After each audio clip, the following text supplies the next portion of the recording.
सत साहिब जी, ये वीडियो अमिताभ बच्चन जी को परमात्मा का संदेश देने के लिए बनाई गई है। अमिताभ जी, आपके लिए संदेश है। आज आपका नाम सारी दुनिया में है और आप विश्व की प्रसिद्ध शख्सियत में से एक हैं। आपकी लाइफस्टाइल एक राजा के समान है। आपके पास हो सकता है किसी चीज की कमी ना हो। आपके बारे में सुन चुके हैं कि आप 3 से 4 बार मौत के मुंह में से निकल कर आए हैं। परमात्मा ने आपको बचाया है। अमिताभ जी, ये मानव शरीर बार बार नहीं मिलता। आपकी उम्र लगभग 76 वर्ष की होने को है और आप जीवन के आखिरी चरण में हैं। जो आपको प्रसिद्धि मिली है वो पिछले संस्कारों से मिली है, और यदि आप अब पूर्ण गुरु से नामदान लेकर भक्ति नहीं करोगे तो आपका सारा स्टारडम, सारा लाइफस्टाइल धरा का धरा रह जाएगा। एक पल में श्वास निकल जाएगा, फिर कुछ हाथ लगने वाला नहीं है। फिर तो वही बात हो जाएगी कि अब पछताए क्या हुए जब चिड़िया चुग गई खेत। शरीर छूट जाएगा और चिड़िया खेत को चुग जाएगी, कुछ भी हाथ नहीं लगेगा।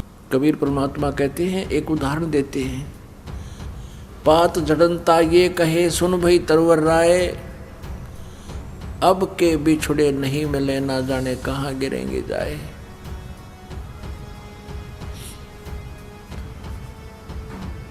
जैसे एक परिवार के सदस्य की मृत्यु होती हो, कोई ऐसी बीमारी हो जाती है कब मृत्यु निश्चित है, फिर वो मन में विचार करता है, भगवान ना पता है कहाँ जन्म होगा, कहाँ जाऊंगा।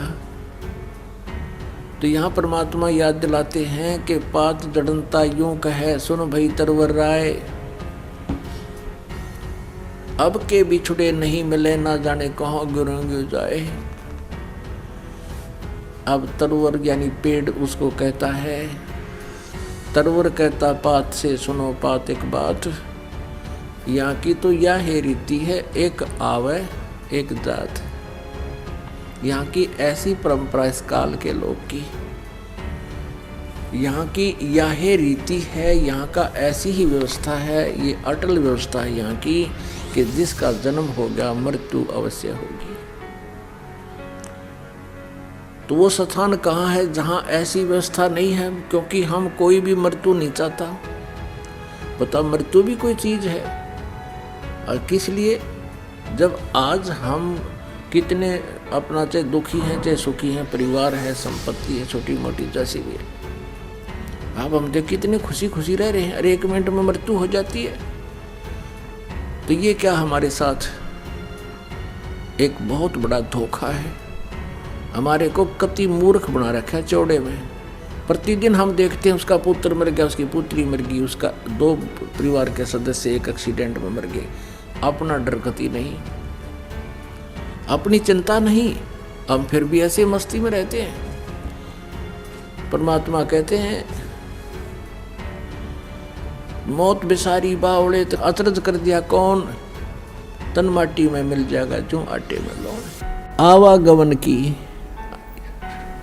ऊपर जाओ, फिर वहाँ से अपना हिसाब करा के नीचे आओ, मनुष्य बनो, गधे बनो, कुत्ते बनो, फिर अपना टाइम पूरा करो, फिर जाओ, फिर वहाँ से नेक्स्ट आदेश हो गधा बनो, फिर जाओ, फिर आदेश बनो कुत्ता बनो, मनुष्य बनो, देवता बनो, फिर राजा बनो, फिर गधा बनो। कहते ये आवागमन की डोर गले में या काल के कर्म की फांसी आपके लगी हुई है, और इसको केवल परमात्मा पूर्ण ब्रह्म सत्य पुरुष कबीर परमेश्वर के अतिरिक्त कोई ऐसा भगवान नहीं है, देव नहीं है जो इस रोग ने काट सके। तो उसको काटने के लिए परमात्मा ने एक विधि बता रखी है, और वह विधि अभी तक छुपा रखी थी, क्योंकि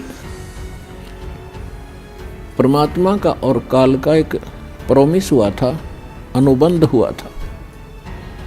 इस काल ने कहा था कि 3 युगों में, सतयुग, त्रेता, द्वापर में, हे परमात्मा आप थोड़े जीव निकालना, और चौथे युग कलयुग में आपके इतने ही ले जाना। काल को पता था कि कलयुग में इनकी पिछली बैटरी कति डाउन हो जाएगी, पुण्य कर्म कति खत्म हो जाएंगे।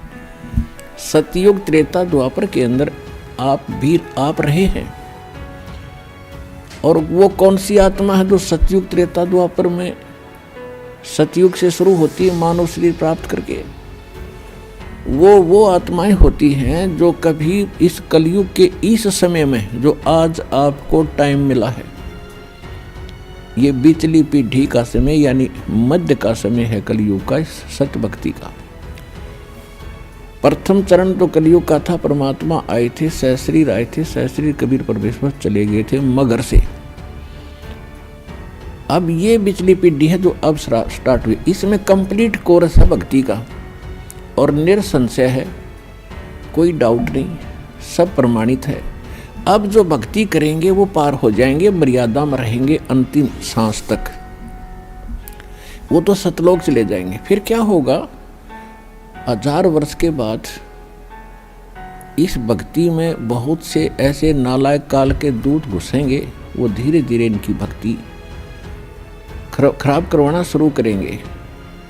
और उस समय जो सत्य भक्ति जितने समय वो कर चुके और उसके बाद मार्ग दिशा बदल ली, उनके साथ के बनेगी कि जैसे पुण्यात्माओं एक श्वास के मंत्र का जो इस दास से प्राप्त करके आप एक श्वास भी मंत्र का ले लेते हो सतनाम का,